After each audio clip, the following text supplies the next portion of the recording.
Hello my love, so today I'm going to show you how to make crispy oyster mushrooms.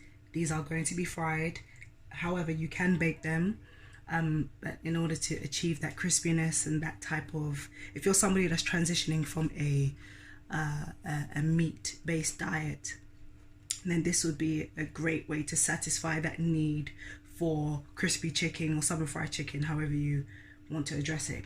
So today I have here some oyster mushrooms with me. I've already pulled them apart with my fingers. You can use a knife if you choose to. And we're now going to wash them. When I wash them, I'm going to squeeze the excess water out of them because the mushrooms tend to hold a lot of water. And you don't want to cook with all that water inside your mushrooms, otherwise it will become quite mushy and just unfavorable in taste. So let's get to it.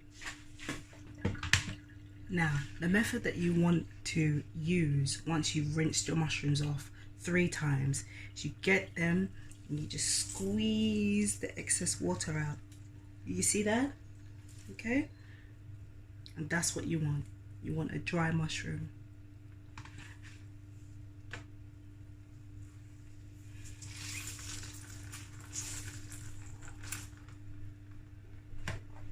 We're gonna season our mushroom with 1 tablespoon of sea salt, 2 tablespoons of onion powder. Here we have cayenne pepper, half a teaspoon of allspice, and half a teaspoon of clove. I'm going to mix that around. We're just going to press that in. You want the seasonings to be fully embedded within every strand of the mushroom. Now you see, it's beautiful. Most meat eaters cannot even tell when I give them this. They just feel like it's chicken strips or something, you know. So now we have here 3/4 of a cup of chickpea flour. Now you want to coat that. Now the reason why I like to season before I add the flour is because I want the mushrooms to soak up the salt and the rest of the seasonings. And then we just lightly coat with chickpea flour. And that's it. We don't need to add extra salt unless you are that way inclined and you want hypertension. Then go ahead, my love. Go ahead. But we want to try and minimize all of that salt, okay? So here. Another way you can do this is put the lid on and give it a good shake. Now, one of the methods that I like to do is I like to press flour inside so it can fully again get into the nooks and crannies of the mushrooms.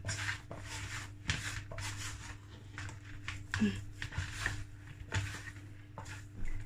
actually want to add a bit more flour.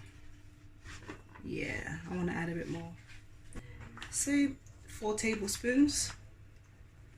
Now the mushrooms, I didn't weigh them. Now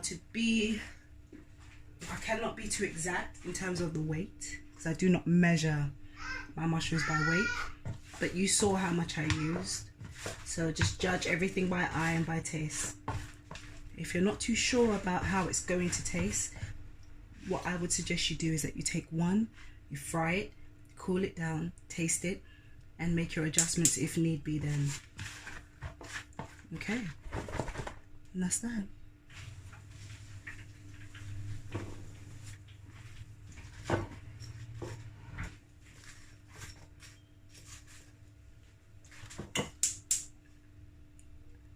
You see that? It's beautiful. So beautiful. So easy, so quick. And there you have it.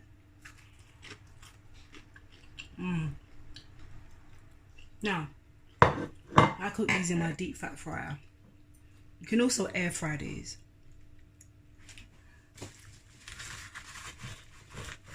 And get some of that oil off.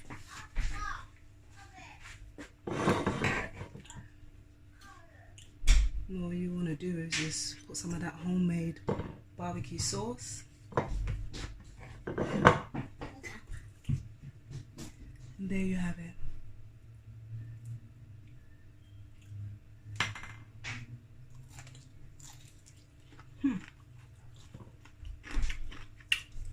Wow. Perfect transitional fast food. Take care, my loves.